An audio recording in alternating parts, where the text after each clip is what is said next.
भूख की वजह से रोज़ा तोड़ना। बाज़ लोगों को रोज़े की हालत में भूख की शिद्दत से मैदे में शदीद दर्द हो जाता है या भूख नाकाबिले बर्दाश्त हो जाती है, इनके लिए रोज़ा छोड़ना या तोड़ने का एक हुक्म बयान फरमा दें। नईम शाकिर मुल्तान से। देखो, भूख की शिद्दत से अगर मैदे में वाकई दर्द तकलीफ और दर्द शुरू हो गया है तो दर्द होना एक बीमारी है। इस दर्द को ख़त्म करने के लिए वो रोज़ा तोड़ सकते हैं।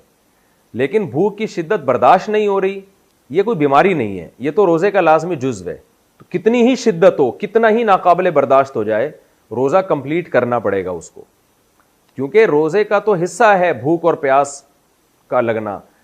कम हिम्मत लोग नाकाबिले उनको वो उनसे बर्दाश्त नहीं हो पाता, वो रोज़ा तोड़ देते हैं तो शरीयत उनको हुक्म देती है कि 60 रोज़ों का कफ़ारा अदा करो।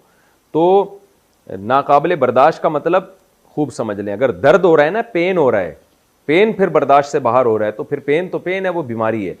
लेकिन अगर सिर्फ रोज़ा भूख की शिद्दत बर्दाश्त नहीं हो रही तो फिर ये कोई शरई उज़र नहीं है, इसमें आप रोज़ा नहीं तोड़ सकते, रोज़ा आपको कंप्लीट करना पड़ेगा। हाँ, नाकाबिले बर्दाश्त भूख से आपके मरने का ख़तरा खुदा न ख्वास्ता हो गया है, बेहोश होने का ख़तरा हो गया है, बीमार होने का ख़तरा हो गया, तो एक अलग बात है, बीमारी में रोज़ा तोड़ा जा सकता है।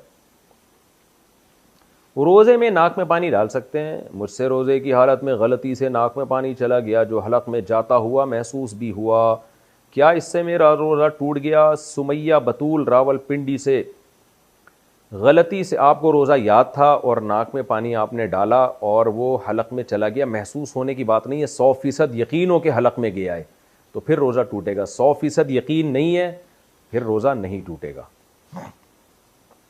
रात में गुस्ल फ़र्ज़ हुआ तो सहरी के बाद कर सकते हैं।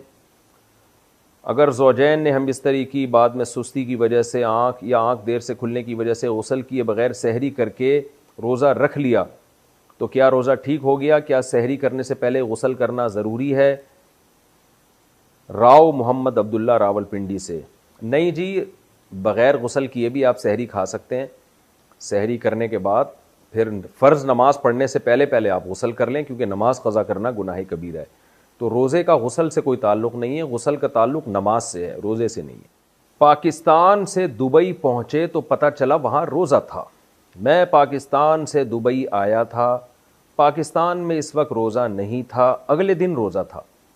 मैं जब दुबई पहुँचा तो यहाँ रोज़ा था, लेकिन मैंने सहरी नहीं की, इसलिए रोज़ा नहीं रखा मैंने। क्या वो रोज़ा मुझे ईद के बाद क़ज़ा करना पड़ेगा? मोहम्मद आमिर दुबई से।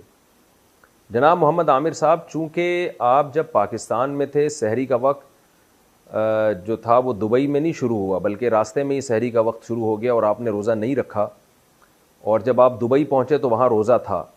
तो चूँकि आप पे ये रोज़ा वाजिब नहीं हुआ था, वाजिब इसलिए नहीं हुआ था कि सफ़र के दौरान आप दुबई में नहीं थे, उस वक्त सहरी का वक्त ख़त्म हो चुका था दुबई पहुँचने से पहले ही।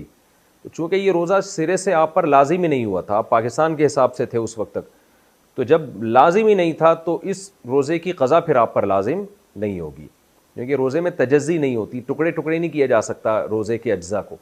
तो इसलिए रोज़ा की क़ज़ा उस वक्त लाजिम होती जब आप सुबह सादिक से पहले दुबई पहुँच जाते, और फिर दुबई में आप मुसाफिर होने की वजह से रोज़ा छोड़ भी देते तो बाद में आप पर क़ज़ा वाजिब होती, और अगर रख लेते तो फिर रख लेते।